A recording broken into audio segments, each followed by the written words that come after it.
August 18th, 1940. The sun rose pale and cold over the fields of Kent, its light breaking through a thin veil of smoke drifting from the Channel coast. By mid-morning, the rumble of engines was already rolling across the sky. It was Sunday, but for the men of the Royal Air Force, there were no weekends anymore. At Biggin Hill, one of the RAF's most vital fighter bases, the day began before dawn. Ground crews, faces streaked with oil, moved between the parked Spitfires like ghosts. They checked fuel lines, tightened panels, loaded ammunition belts of .303 caliber rounds into the Browning machine guns. Mechanics spoke little. They knew what the rising heat in the air meant. The Luftwaffe would be coming. Inside the briefing hut, the air was thick with cigarette smoke and tension. Flight Lieutenant Peter "Pip" Stevens, 24 years old, sat near the front. His uniform was crisp, his expression unreadable. A man of quiet precision. Behind the calm eyes, though, ran the mental calculations of every sortie he'd flown, every life he'd seen fall from the sky. He had been at Dunkirk. He had watched beaches burn. And now, back home, the war had followed him. At 10:30 a.m., the siren wailed. The loudspeaker crackled. Enemy raid approaching Dover. Estimated strength, heavy. All pilots to readiness. Outside, sunlight glinted off the Spitfire's silver-grey fuselages. The mechanics stepped back.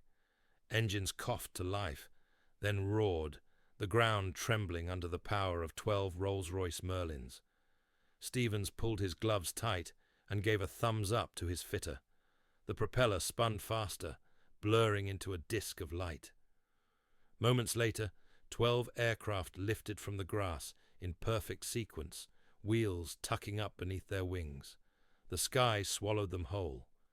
Above the countryside, the horizon burned white with the reflection of hundreds of bombers, Ju-88s and Heinkel 111s flying in tight, deliberate lines, escorted by sleek Messerschmitt 109s, dancing protectively along their flanks. The radio crackled with clipped commands. "Vector 310, Angels 15, bandits approaching." Stevens' voice answered, calm as ever. "Copy. Blue section, tighten up. We're going in." They climbed. The air grew thin and cold. And then, in an instant, the blue expanse shattered into chaos. Tracer fire ripped across the sky like ribbons of light. The first pass came head-on, cannon shells exploding between the formations. A Spitfire above Stevens' canopy disintegrated in a flash of orange. Another spiraled downward, trailing smoke. He banked hard right, feeling the G-forces press against his chest. Everywhere, motion. The scream of engines, the rattle of guns, the sharp metallic scent of burning oil. Stevens squeezed the trigger. Short bursts, saw the silver glint of a Messerschmitt break apart under his fire. He didn't cheer. He didn't have time. Below, the ground grew closer. Biggin Hill itself was under attack. German bombers had found the airfield, their payloads already whistling down. Explosions ripped through the hangars. Fuel tanks ignited, sending plumes of black smoke spiraling into the sky. Through the haze, Stevens caught sight of the chaos below, his home base turning into a firestorm. He heard the controller's voice break through static. "Biggin Hill to all squadrons. Direct hit on operations room. Runways compromised. Repeat, runways compromised." His coolant gauge flickered. A warning light glowed crimson. A hit, somewhere near the engine block. The Merlin began to cough. Coolant pressure fell to 0. The temperature climbed with terrifying speed. He could feel the aircraft's vibrations changing, deepening. The propeller still spun, but unevenly. He throttled back, testing, listening. It would hold for a few more minutes, maybe less. "Blue leader, you're streaming glycol," came a voice over the radio. "You need to bail out." Stevens didn't respond at first. He scanned his mirrors. 5 aircraft still followed in formation. Hughes, Latham, Price, Bennett, and young Walker, barely 19. Their voices filled the channel, breathless and strained. "Can't see base. Fuel low. Navigation shot." He understood immediately. The fight had carried them too far. Compass needles spun uselessly under the electromagnetic chaos of battle. They were lost, wounded, and low on fuel, and he was the only one still leading. His hand hovered over the canopy release. It would be easy. A quick pull, a leap, a parachute into open fields. But the thought of 5 Spitfires behind him, 5 pilots blind without a guide, anchored his hand in place. He clicked his mic. "Negative, I'm staying with them." His tone was even, almost gentle. No drama, no hesitation. Above the burning fields, Stevens turned his damaged aircraft toward the black plume that marked Biggin Hill. Behind him, 5 silver shapes followed, glinting through the haze like ghosts returning home. The Merlin engine sputtered once more, but held. Smoke trailed in a long grey ribbon behind him. The cockpit reeked of glycol and fear. Below, the runways were burning. Bombs still fell. But for the men in those Spitfires, there was nowhere else to go. And as Stevens lined up his descent through smoke and chaos, one truth settled over him like gravity. He might not survive the landing, but if he didn't try, none of them would. By midday, the heat over southern England shimmered with smoke. Biggin Hill was burning, yet the battle didn't pause. Somewhere to the southeast, another wave of German bombers was already crossing the channel. For No. 92 Squadron, there was no time to think, only to endure. They had been fighting without rest for 3 months. The men of 92 were veterans now, though most were barely past 20. They'd fought above Dunkirk, strafed the beaches to protect retreating soldiers, and chased Messerschmitts across the channel until fuel ran dry. Each man had lost friends. Each had learned not to dwell on names. Their commanding officer, Wing Commander Roger Bushell, stood for everything the RAF valued: precision, discipline, calm under pressure. Before every sortie, his briefings were clipped and clear, words like polished steel. "Remember your spacing. Trust your section. Don't follow a falling bandit. And if you see a comrade go down, keep flying." It wasn't coldness. It was arithmetic. In the air, hesitation killed faster than bullets. Peter "Pip" Stevens had listened to that same briefing every morning, but something inside him never fully accepted it. He flew by instinct more than doctrine, a technician's mind paired with a stubborn streak of compassion. To his men, he was both a leader and an enigma, quiet, methodical, and fiercely loyal. On August 18th, the arithmetic of war began to collapse. The Luftwaffe's raids that day were larger than anything the RAF had yet faced. Squadrons were thrown into the air piecemeal, some barely refueled, others still being rearmed when the order came.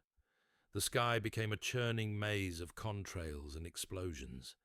Stevens' section engaged first near Canterbury, diving through broken cloud into a formation of Dornier bombers. Gunfire ripped across the sky in thin white lines. The noise was like tearing metal. A hit to the radiator here, a burst of cannon fire there. Each second in the fight was a gamble. "Blue 2, tighten up!" Stevens shouted into his mic. "Don't chase them down. Stay with me." But the radio was a mess of static and half-shouted call signs.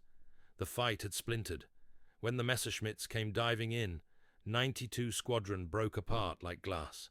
Hughes, Stevens' closest wingman, saw it first, the glint of sunlight on enemy wings above. "Break left! Break left!"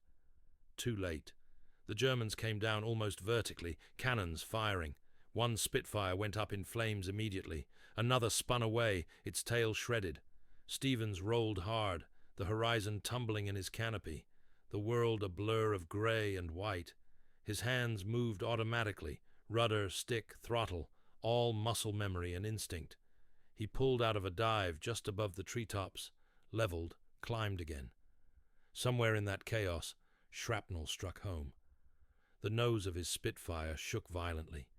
Steam hissed from the engine cowling as coolant poured out.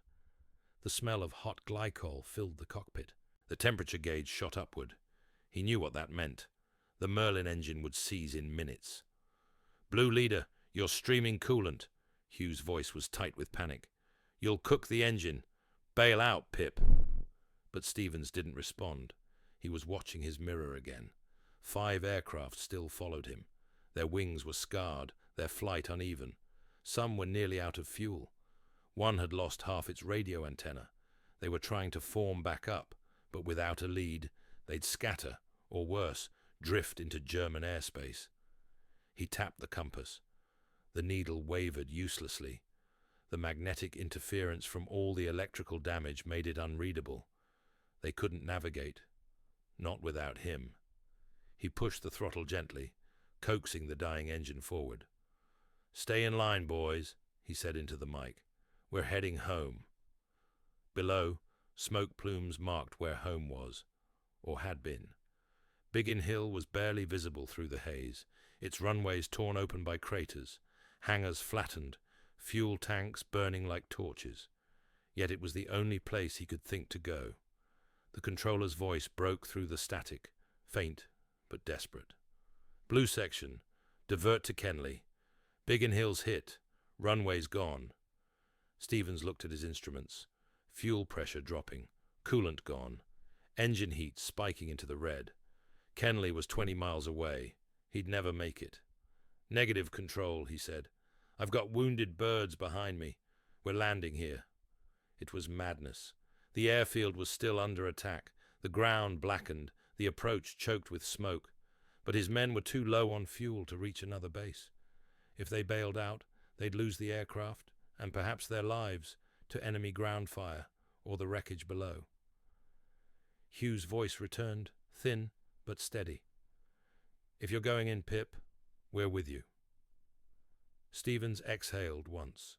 The choice was made.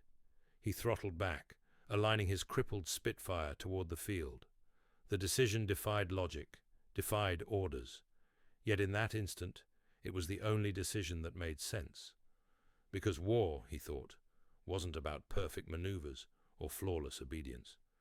It was about what you could save when everything else was falling apart. As the engine sputtered and smoke thickened around the canopy, Stevens guided his failing aircraft toward the inferno below, 5 Spitfires following like shadows, trusting him completely. The sky was dim with smoke when Stevens began his descent. Below him, Biggin Hill was a battlefield, not the kind fought between trenches, but one of runways and flames, men and machines caught in the open. The German bombers had passed, but their destruction lingered. Craters tore through the landing strips. Hangars burned like lanterns. Black smoke rose so high it merged with the clouds. In the midst of it all, a handful of ground crew still moved, silhouettes against the firelight, trying to pull wrecks from the field, waving off aircraft that circled overhead. Yet the sight of 6 Spitfires descending through the haze stopped them cold.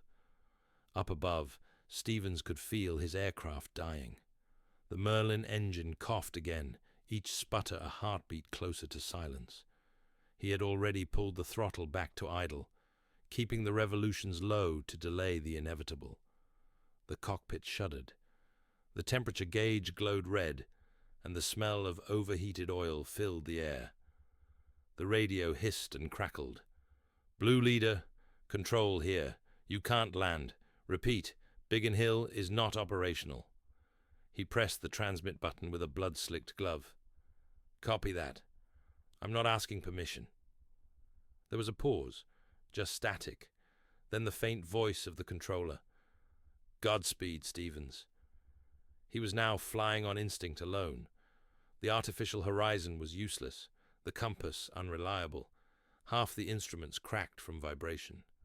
Through the canopy, the world swayed and blurred. Every motion had to be judged by the horizon, every descent by the feel of the stick. Behind him, the formation clung close. 5 pilots, exhausted and nearly out of fuel, followed his every move. To them, he was no longer just a leader. He was the only thread between life and oblivion.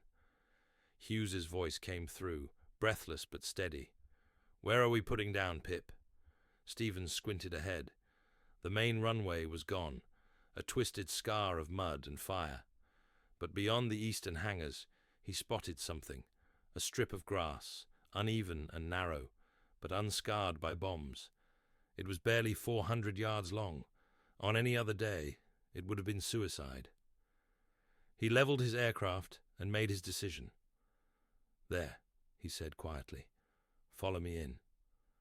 No hesitation, no explanation, just certainty. He reached down and grasped the manual hydraulic pump handle.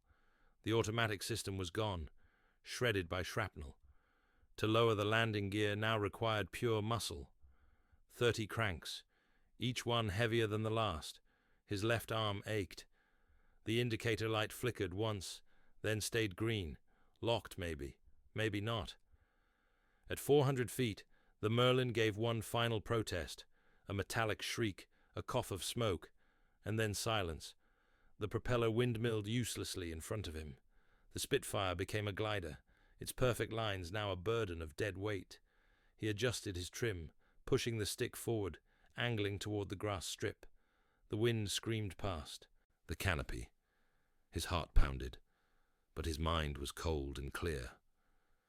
"Keep your distance," he ordered into the mic. "Wait until I'm down." "Understood," Hughes replied. The ground came rushing up. He crossed the perimeter fence at barely 90 miles per hour. The grass blurred beneath him, yellow, uneven, rippling in the downdraft. The landing gear touched first. A bounce, another, then a crash. The left wheel collapsed instantly. Metal shrieked. The Spitfire lurched sideways, nose dipping. The propeller struck the ground and shattered. The aircraft skidded across the field, throwing up dirt and debris. Inside the cockpit, Stevens braced, gripping the control column. His harness cut into his chest. The canopy cracked, a spiderweb of fractures racing across the glass. The aircraft slowed, groaned, and finally came to rest in the shadow of a burning hangar. Silence. He sat still for a moment, listening. The ticking of cooling metal, the faint hiss of steam from the engine cowling, the sound of his own breathing, ragged and wet. Then the radio came alive again. "Leader down. Repeat, blue leader is down but alive." One by one, the other Spitfires began to descend.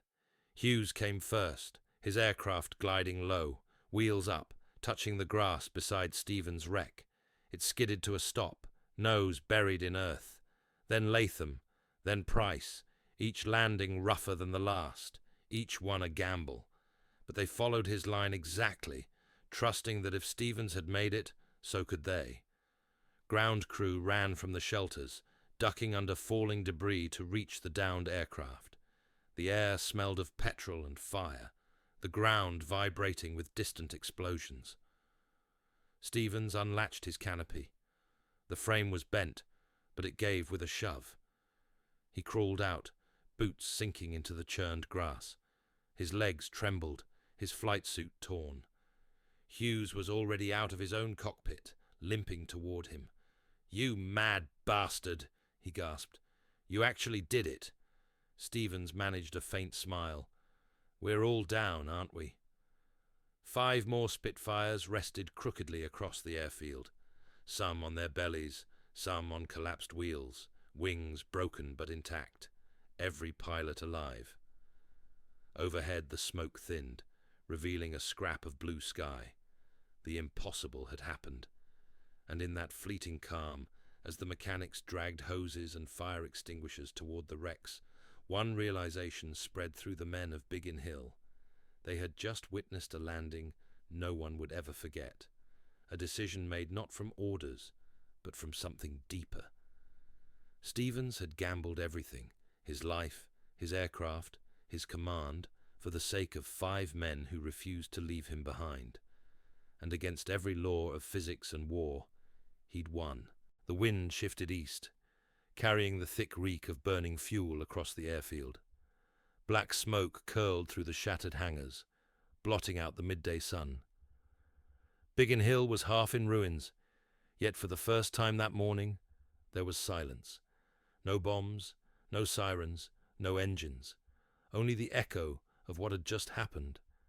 Peter "Pip" Stevens stood beside his crippled Spitfire, staring at the field where 5 others had come down after him. The scene was a graveyard of wings and courage.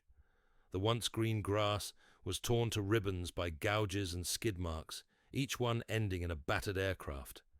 And yet, miraculously, every cockpit had opened. Every man had crawled out alive. For the ground crew, it was almost impossible to process. Moments earlier, they had been sheltering from explosions, convinced no one could land here.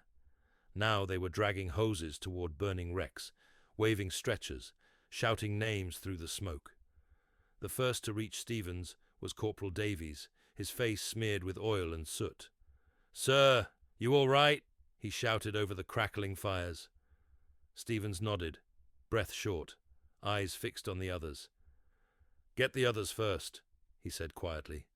Hughes stumbled toward them, limping, helmet dangling from one hand. His plane had torn half its wing off during the landing. "We made it," he panted. "All of us." The words hung there, almost unbelievable. Stevens turned, watching as groundmen pulled Latham free from his cockpit. The younger pilot gave a weak thumbs up before collapsing into their arms. Bennett's Spitfire had plowed nose first into a drainage ditch, but he'd kicked his canopy open and climbed out drenched in mud, laughing in disbelief. Around them, the fires roared higher. The attack had left the airfield's main fuel depot ablaze. Flames leapt 40 feet into the sky, painting everything in shades of gold and black. From somewhere near the operations hut, a distant explosion thundered, one of the bombed hangars finally giving way. The shockwave rippled through the air, knocking dust from the battered fuselages. Stevens didn't flinch. He was still half inside his cockpit in his mind, still hearing the dying sputter of the Merlin, still feeling the stick trembling in his grip. That sound, that desperate, choking rhythm, would stay with him for years. He crouched beside his Spitfire's wing, running his hand along the metal, now blistered with heat. The roundels were scorched, the paint peeling away. The machine that had carried him through the fight, through that impossible descent, was finished, but it had brought them home. Behind him, a figure approached. Wing Commander Bushell, jacket torn, one sleeve blackened with soot. His face was tight, his eyes searching the wrecks. When he saw Stevens standing, he stopped dead. "Good God," Bushell said. "You actually landed here?" Stevens straightened. "6 of us, sir, all accounted for." Bushell stared at him for a long moment, then looked across the field at the scattered Spitfires. "We wrote you off 10 minutes ago." "So did I," Stevens replied, a hint of a smile tugging at the corner of his mouth. A fresh wave of bombers droned in the distance, too far to threaten Biggin Hill, but close enough to rattle nerves. The men glanced skyward instinctively. None moved to take shelter. They had nothing left to lose. Medics hurried among the wrecks, checking the pilots one by one. Hughes had a broken ankle. Latham's shoulder was dislocated. Price had burns along his arms, but every heartbeat counted. Every man breathed. Bushell looked back at Stevens, his expression hard to read. "You disobeyed orders," he said quietly. "Yes, sir." "You risked 6 aircraft on a field that was still burning." "Yes, sir." Bushell's gaze drifted to the pilots gathering nearby, each one leaning on another, exhausted but alive. "And yet," he said, his voice softening, "you brought them all back." The 2 men stood in silence as the last plumes of smoke drifted skyward. Around them, ground crews began the slow, grim work of clearing debris. They dragged what was left of the Spitfires into a line, extinguishing small fires along their wings. The smell of singed rubber and scorched earth clung to everything. Somewhere beyond the airfield, church bells rang faintly through the haze, the sound of a town that didn't yet know it had survived. For the first time since the scramble that morning, the pilots of No. 92 Squadron were together again. Dirty, bleeding, shaking, but together.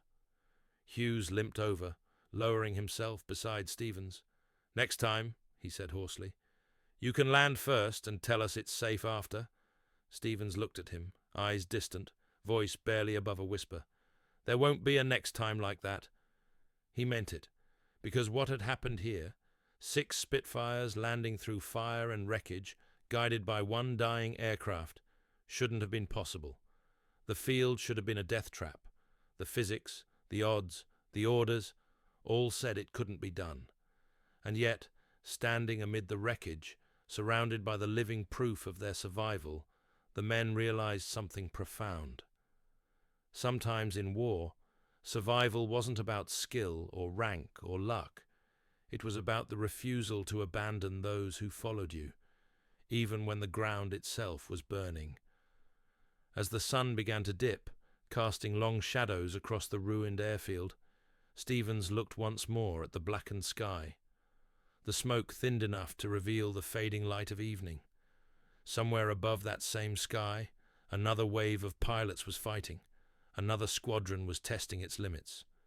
But here, at Biggin Hill, amid ruin and silence, one man's impossible descent had become a promise, that even in the darkest hours, courage could still find a way to land. For hours after the chaos, the air over Biggin Hill shimmered with the residual heat of burning metal. The sun drifted low, its light filtering through smoke and dust, turning everything the color of brass. The German bombers were gone. The threat, for the moment, had passed. Yet no one moved easily. The men on the ground were still caught in the suspended disbelief of what they had just witnessed. In the middle of the wreck-strewn field stood 6 Spitfires, broken but not beaten, twisted, scorched, their wings gouged and wheels splayed at awkward angles. They were lined up like survivors of some great exodus, each one a monument to defiance. The story spread through the base almost instantly.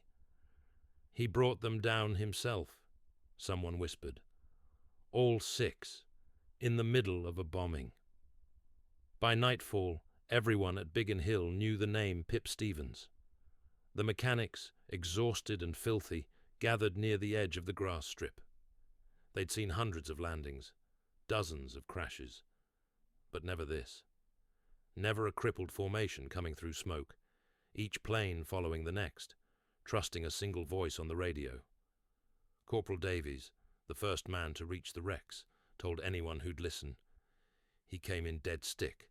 No power. I saw it. No engine. Straight through the fire. I thought he was finished." He paused, shaking his head. Then the others followed, like they'd rather die than turn away.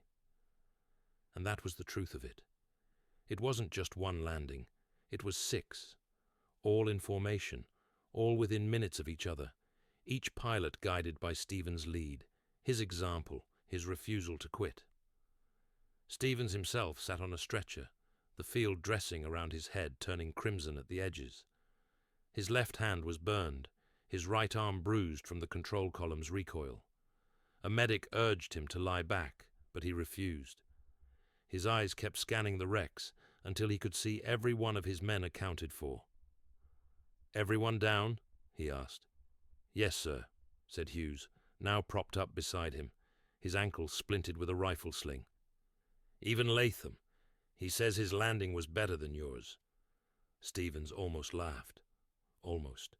His throat was raw, his voice thin. "He's welcome to the credit." The command post was little more than rubble, but someone had salvaged a field telephone. Within the hour, the report went through to Group Command. 6 aircraft downed on the airfield. Pilots all alive. Field damaged, but operational. The reply came back in disbelief. "Repeat that. All 6 alive?" "All 6, sir." Word traveled faster than the flames died. By nightfall, officers from neighboring stations were arriving in jeeps to see the miracle for themselves. The pilots, still shaken and half-deaf from engine roar, could hardly comprehend the attention. They were too tired to care. Wing Commander Bushell met them outside the ruined mess hall, his face set in that same mixture of reprimand and awe. "You disobeyed," "Orders, Stevens," he said once more, but his tone had lost its edge. "Yes, sir," Stevens answered simply. Bushell paused, folding his arms. "But you saved 5 men. 5 pilots we can't replace. That's not disobedience. That's leadership." He offered a rare, almost imperceptible smile. "Well done." That night, as darkness settled over the wounded base, the surviving ground crew gathered in silence. They salvaged what was left of the aircraft, pulling twisted panels from the earth, stowing broken wings and shattered propellers. Every scrap of metal would be melted down, reforged, rebuilt. That was how the RAF survived, by turning wreckage into rebirth. But one piece of wreckage they didn't touch. Stevens' Spitfire, tail number P9372, sat at the edge of the field, nose buried in the soil. Its fuselage was split, its paint blistered black, but its roundel still showed through the soot, the red, white, and blue of the RAF. Someone, no one could later remember who, took a brush from the workshop and painted 2 words beneath the cockpit: Pip's Folly. It was meant as a joke, a moment of levity in a sea of ruin. But by morning, it had become something else, a quiet symbol of defiance, of faith, of impossible courage. When dawn rose over Biggin Hill the next day, the fires had gone out. The smell of smoke still lingered, but the field was alive again. Mechanics were already patching holes, stringing wires, towing wrecks. The Spitfires that could still fly would be repaired within days. The men who couldn't would rest, then return to the skies. Stevens limped across the field, arm in a sling, face pale from loss of blood. He stopped beside his wrecked aircraft, tracing the letters someone had painted. Pip's Folly. He smiled faintly, a quiet acknowledgement.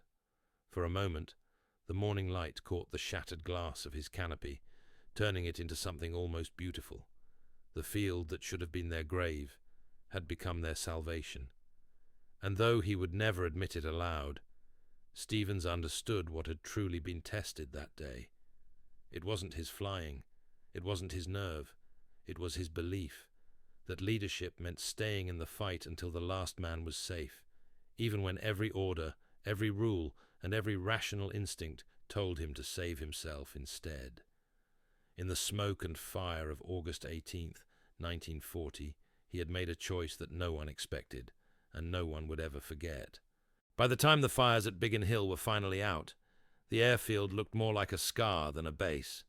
The grass was burned black, the hangars reduced to twisted skeletons of metal, the smell of fuel thick enough to sting the eyes. Yet beneath the ruin, life had endured. Men moved among the wreckage with new purpose, patching what they could, salvaging what they must. The 6 Spitfires that had come down that day were beyond repair. Their frames were warped, engines ruined, propellers shattered. But to the RAF, those wrecks represented something priceless. Not loss, but survival. Each aircraft had saved a man, and in 1940, that made them worth more than any material asset. In the weeks that followed, the pilots of No. 92 Squadron were scattered to other stations for rest and reassignment. Biggin Hill, though battered, remained operational, a testament to the tenacity of the crews who refused to abandon it. And in the logbooks, the entry for August 18th was brief, almost indifferent. 6 aircraft damaged on return from engagement. All pilots survived, emergency landing under duress. No mention of fire, no mention of impossibility. The RAF recorded events in facts, not miracles. But among the men, the story spread like wildfire. In the mess halls of other airfields, at Tangmere, Kenley, Northolt, pilots spoke of the man who had guided his entire formation down through smoke and flames on a runway that no longer existed. "You hear about Stevens' landing?" one would ask over lukewarm tea. Engine dead, field on fire, still brought the whole lot in. Each retelling grew a little larger, but the core never changed. He hadn't done it for glory. He'd done it because 5 men were following him, and he couldn't leave them behind. When Stevens was finally called to debrief at group headquarters, he walked in with his arm in a sling and his uniform still smelling faintly of smoke. The board of officers sat behind a long table, their expressions unreadable. They had his report in front of them, stamped and annotated.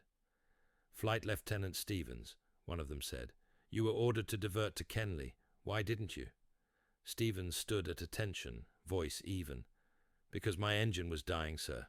I couldn't make it." Another officer leaned forward. "Then why not bail out?" He hesitated. "Because they were behind me, sir. They wouldn't have found their way back without a lead."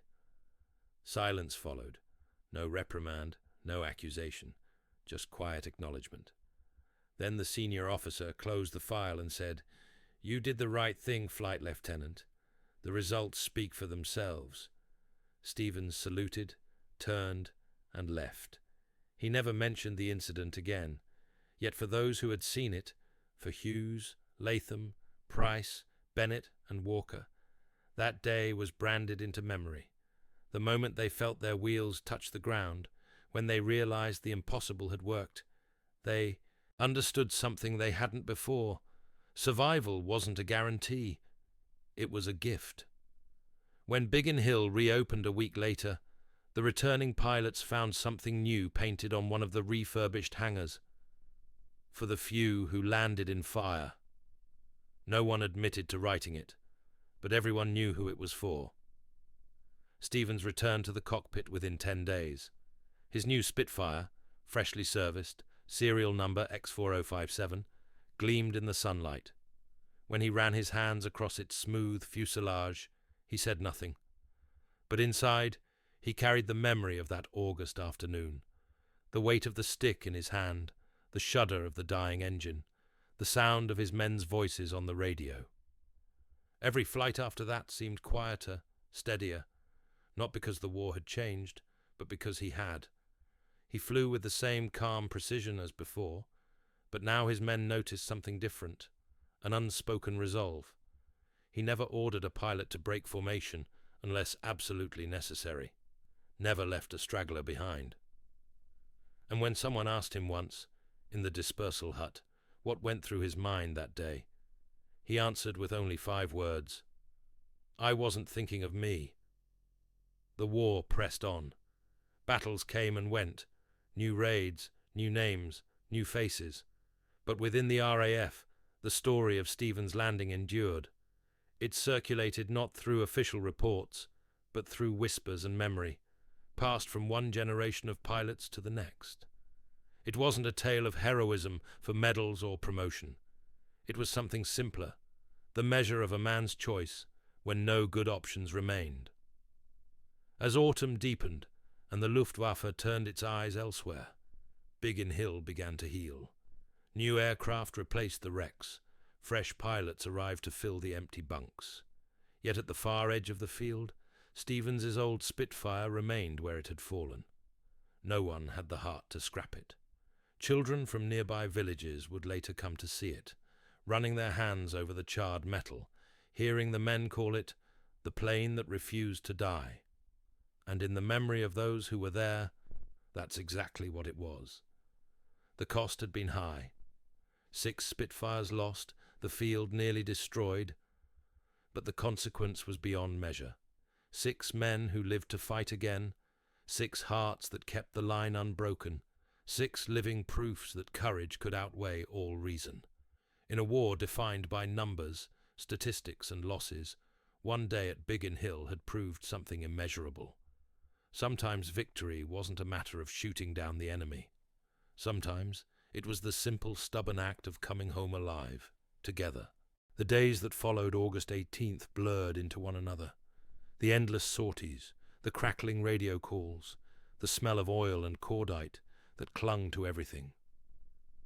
Yet within the RAF, a quiet story began to circulate, whispered first among the ground crews, then between pilots, until it reached every airfield from Kent to Yorkshire. The story of Pip Stevens and the impossible landing. It wasn't official doctrine. It wasn't written in the morning briefings or typed into combat reports. It lived in the shared memory of those who had seen courage take a shape so tangible it could be pointed to. A bent, blackened aircraft resting at the far edge of Biggin Hill. They called it Pip's Folly. At first, the name was half in jest, a mechanic's gallows humour. But soon, the phrase carried weight. To the men who flew, it meant something rare, proof that even in the middle of chaos, one man's resolve could bend fate itself. By early September, the Battle of Britain had reached its fever pitch. The Luftwaffe sent waves of bombers toward London every day, their engines droning across the Channel like thunder. The pilots of No. 92 Squadron, now replenished with fresh aircraft and replacement flyers, were back in the fight. And at their head, still bandaged, still limping slightly, was Flight Lieutenant Peter "Pip" Stevens. He had been offered a temporary leave. He'd refused. His reasoning was brief. The squadron's short. I'll rest when they do. To his men, it wasn't heroism. It was something quieter, the sort of unyielding steadiness that gave others permission to believe survival was still possible. They followed him back into the sky without question. On September 15, 1940, the Luftwaffe launched what would become its largest single assault on London. From dawn, radar stations along the coast began to light up with blips, dozens, then hundreds, converging like dark rain clouds over the Channel.